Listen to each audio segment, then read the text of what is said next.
বন্ধুরা শুনেছেন কি, সৌদি আরবে এক গুজব ছড়িয়েছিল। তারা নাকি লক্ষ লক্ষ গ্যালন লবণাক্ত পানি লুকিয়ে রাখছে মাটির নিচে। আর আশ্চর্যের বিষয় হলো, এটা কোনো গুজব নয়, এটা সত্যি। এক সময় মধ্যপ্রাচ্যের এই মরুভূমির দেশ ভয়াবহ পানির সংকটে ছিল, কিন্তু এখন আর তা নেই। তবে প্রশ্ন হলো, যেখানে পানি এত দরকার সেখানে কেন সেই পানি মাটির নিচে পুঁতে রাখা হচ্ছে? আমরা সবাই এটা জানি, সৌদি আরব পৃথিবীর অন্যতম সূক্ষ্ম দেশ। তবুও তারা করছে এমন এক অসম্ভব কাজ যা কেউ কল্পনাও করেনি।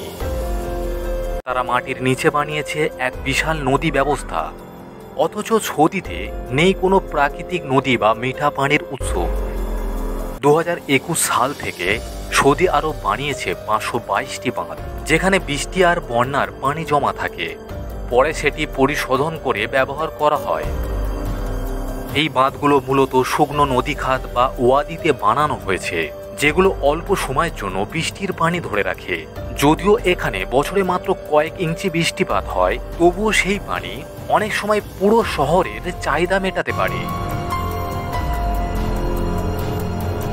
এইভাবে বাঁধ তৈরি করার কারণ খুব সহজ। খোলা জায়গায় পানি থাকলে মরুভূমির প্রচণ্ড গরমে তা দ্রুত বাষ্প হয়ে উড়ে যায়। সব বাঁধ মিলিয়ে সৌদিতে আছে প্রায় 650 বিলিয়ন গ্যালন পানি সংরক্ষণের ক্ষমতা। এর মধ্যে অন্যতম আল হোলি বাঁধ, যা মক্কা প্রদেশের কায়াত শহরের কাছে। শুধু মক্কা অঞ্চলে আছে 7টি বাঁধ, যার মোট ধারণ ক্ষমতা 232 বিলিয়ন গ্যালন পানি। তবে বাঁধ সৌদির প্রধান পানির উৎস নয়। প্রধান পানির উৎস হল ভূগর্ভস্থ জলাধার। জিওলজিক্যাল সার্ভে বলছে সৌদির নিচে আছে প্রায় 26 ট্রিলিয়ন গ্যালন পানি, কিন্তু এর বেশিরভাগই ফসিল ওয়াটার, যা হাজার বছর আগে বৃষ্টি আর নদী থেকে জমে গেছে। এগুলো নন রিনিউয়েবল, মানে একবার তুলে ফেললে আর ফিরে আসবে না। প্রতি বছর প্রাকৃতিকভাবে মাত্র 239 বিলিয়ন গ্যালন পানি রিচার্জ হয়, যা মোট চাহিদার খুব সামান্য অংশ। পানি শুধু খাবার বা স্বাস্থ্য ক্ষেত্রে নয়, সবুজ পার্ক, কৃষি, শিল্প সবখানেই ব্যবহৃত হয়। তাই এই গতিতে চলতে থাকলে ভূগর্ভস্থ পানি একদিন শেষ হয়ে যাবে। এই সমস্যারই সমাধান খুঁজতে সৌদি ইঞ্জিনিয়াররা বের করেছেন এক চমকপ্রদ আইডিয়া। প্রাকৃতিক নদী না থাকলেও কৃত্রিম নদী বানানো যায়। তারা লোহিত সাগর, পারস্য উপসাগর থেকে পানি এনে মাটির নিচে বিশাল পাইপলাইনের মাধ্যমে বিশ্বব্যাপীতে পৌঁছে দিচ্ছে। এই পাইপলাইনের দৈর্ঘ্য 8700 মাইল, যা নীল নদের চেয়েও লম্বা। আর মাটির নিচে থাকার কারণে পানি ঠান্ডা থাকে, বাষ্প হয় না, আর পানির গুণমানও ভালো থাকে। এই নেটওয়ার্ক বানাতে কাটা হয়েছে পাহাড়, ব্যবহার হয়েছে বিস্ফোরণ আর ট্যানেল বোরিং মেশিন, বসানো হয়েছে 2 মিটার চওড়া পাইপ। মরুভূমির প্রচণ্ড গরম, ধুলোর ঝড়, বালির ঢেউ সব বাধা পেরিয়ে এই ব্যবস্থা গড়ে উঠেছে।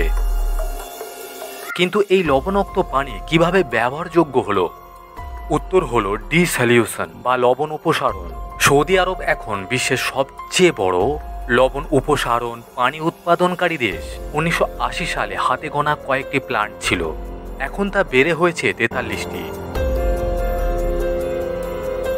এর মধ্যে রাস আল খায়ের প্ল্যান্ট বিশ্বের সবচেয়ে বড়, যা প্রতিদিন 792 বিলিয়ন গ্যালন পানি তৈরি করে। যদিও এই প্রক্রিয়া ব্যয়বহুল, অনেক সময় স্বাভাবিকের চেয়েও 3 থেকে 10 গুণ বেশি খরচা হয়, তবু সৌদি আরব শীর্ষে আছে।